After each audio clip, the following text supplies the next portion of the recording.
Halo adik-adik sekami yang Tuhan Yesus kasihi, selamat pagi.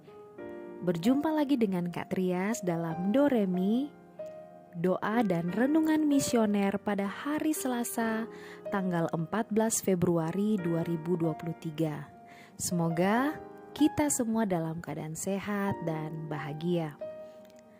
Adik-adik sekalian, hari ini bacaan yang akan kita baca akan diambil dari Injil Markus.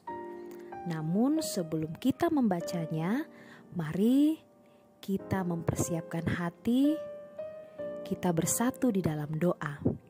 Dalam nama Bapa dan Putra dan Roh Kudus, amin. Tuhan, kami mengucap syukur untuk segala rahmat penyertaan-Mu sehingga kami bisa ada di hari yang baru. Saat ini kami hendak mengawali hari yang baru ini dengan membaca Alkitab. Tuhan, bantulah kami agar kami dapat memahami dan dapat melaksanakan kehendak-Mu. Demi Kristus, Tuhan dan pengantara kami. Amin. Dalam nama Bapa dan Putra dan Roh Kudus. Amin. Baik adik-adik, sekarang mari kita buka Alkitab. Kita buka Injil Markus pasal 8 ayat 14 sampai ayat 21. Inilah Injil suci menurut Markus. Dimuliakanlah Tuhan. Pada suatu hari, murid-murid Yesus lupa membawa roti. Hanya sebuah roti saja yang ada pada mereka dalam perahu. Lalu Yesus memperingatkan mereka, katanya, "Berjaga-jaga dan awaslah terhadap ragi orang Farisi dan ragi Herodes." Maka mereka berpikir-pikir, dan seorang berkata kepada yang lain, "Itu dikatakannya karena kita tidak mempunyai roti." Ketika Yesus tahu apa yang mereka perbincangkan, Ia berkata, "Mengapa kalian memperbincangkan soal tidak ada roti? Belum jugakah kalian memahami dan mengerti? Telah degilkah hatimu? Kalian mempunyai mata, tidakkah kalian melihat? Dan kalian mempunyai telinga, tidakkah kalian mendengar? Sudah lupakah kalian waktu aku memecah-mecahkan 5 roti untuk 5.000 orang itu, berapa bakul penuh potongan-potongan roti yang kalian kumpulkan?" Jawab mereka, 12 bakul. "Dan pada waktu 7 roti untuk 4.000 orang, berapa bakul penuh potongan-potongan roti yang kalian kumpulkan?" Jawab mereka, 7 bakul. Lalu kata Yesus kepada mereka, "Masihkah kalian belum mengerti?" Demikianlah sabda Tuhan. Terpujilah Kristus. Adik-adik sekalian yang Tuhan Yesus kasihi, apa yang akan kita lakukan jika akses internet kita terputus? Pastinya kita akan cepat-cepat atau terburu-buru langsung mengisi pulsa, membeli paket data supaya kita bisa langsung mengakses internet kembali. Atau bagaimana perasaan adik-adik sekalian pada tahun 2021 saat itu akses internet semua terputus? Kita jadi kebingungan. Nah, itu adalah gambaran kehidupan kita manusia. Kalau orang hidupnya sudah dikuasai oleh alat teknologi komunikasi, pada saat itu alatnya tidak berfungsi, orang itu akan kebingungan. Kebingungan sana sini.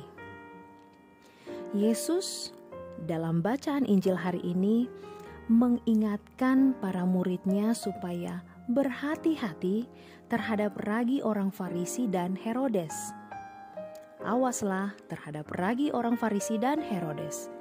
Di dalam Alkitab disebutkan demikian. Ragi berfungsi untuk mempengaruhi seluruh adonan untuk menjadi roti. Ragi sungguh-sungguh berfungsi membuat tempe atau tape. Sedangkan ragi orang Farisi dan Herodes adalah ragi yang mempengaruhi perilaku hidup orang Yahudi menjadi munafik atau rusak.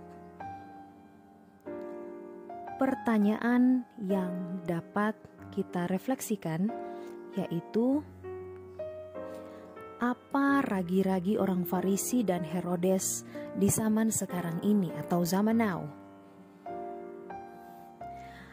Kemajuan teknologi komunikasi zaman ini mempengaruhi perilaku manusia. Manusia menjadi individualis. Sehabis misa atau doa, yang pertama kali dibuka adalah alat komunikasi, handphone. Bangun dari tidur, yang dipegang juga handphone. Orang akan bingung kalau HP-nya tidak ada pulsa. Manakala dibanding dengan nilai ulangannya kalau jelek.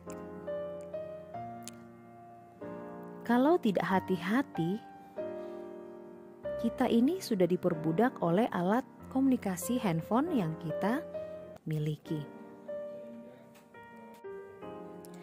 Alat komunikasi jadi raginya orang Farisi dan Herodes. Kelekatan terhadap barang itu yang membuat hidup kita diperbudak olehnya. Itulah ragi orang Farisi dan Herodes. Perokok berat mulai gelisah kalau rokoknya tinggal sebatang. Rokok menjadi ragi orang Farisi dan Herodes. Oleh sebab itu adik-adik, kita jangan mau dipengaruhi oleh ragi-ragi yang dimaksudkan oleh Yesus. Mari kita menjadi ragi Kristus. Ragi yang mempengaruhi orang untuk bertindak penuh dengan kasih, penuh dengan pengampunan, penuh dengan belas kasihan. Ragi Tuhan Yesus mempengaruhi seluruh hidup kita. Semoga demikian. Amin. Untuk mengakhiri permenungan kita pada hari ini, mari kita berdoa dengan doa anak misioner Indonesia. Tuhan Yesus, Engkau diutus Bapa menjadi berkat bagi dunia, menjadi selamat bagi manusia. Utuslah kami anak-anak-Mu di Indonesia untuk menjadi sahabat yang kuat bagi yang lemah, sahabat yang rela berkorban bagi yang menderita payah, sahabat penghibur bagi yang sakit dan gelisah. Tuhan Yesus, kami pun ingin menjadi utusan-utusan kecil-Mu, teman setia bagi yang tersingkir terlantarkan, teman bicara bagi yang kesepian terlupakan, sobat yang gembira bagi yang sedih dan susah, sobat penuh penghargaan bagi yang tak dicintai. Tuhan Yesus, utuslah kami kini dengan bantuan Roh Kudus-Mu menjadi garam dan ragi yang baik, menjadi terang dan obor yang cemerlang, membawa kegembiraan dan pengharapan. Tuhan Yesus, kuduskanlah badanku dan sucikanlah jiwaku. Kupersembahkan diriku padamu hari ini. Berkatilah semua anak dimanapun juga. Berkatilah semua orang yang kami jumpai siapapun juga. Amin. Bapa kami yang ada di dalam surga, dimuliakanlah nama-Mu, datanglah kerajaan-Mu, jadilah kehendak-Mu di atas bumi seperti di dalam surga. Berilah kami rezeki pada hari ini, dan ampunilah kesalahan kami, seperti kami pun mengampuni yang bersalah kepada kami. Dan janganlah masukkan kami ke dalam pencobaan, tetapi bebaskanlah kami dari yang jahat. Amin. Salam Maria, penuh rahmat Tuhan sertamu, terpujilah engkau di antara wanita, dan terpujilah buah tubuhmu Yesus. Santa Maria Bunda Allah, doakanlah kami yang berdosa ini, sekarang dan waktu kami mati. Amin. Kemuliaan kepada Bapa dan Putra dan Roh Kudus, seperti pada permulaan, sekarang, selalu, dan sepanjang segala abad. Amin. Oke adik-adik sekami yang dikasihi oleh Tuhan Yesus, demikian Doremi kita pada hari ini. Kita akan berjumpa lagi pada Doremi yang selanjutnya. Tuhan Yesus memberkati, selamat beraktivitas.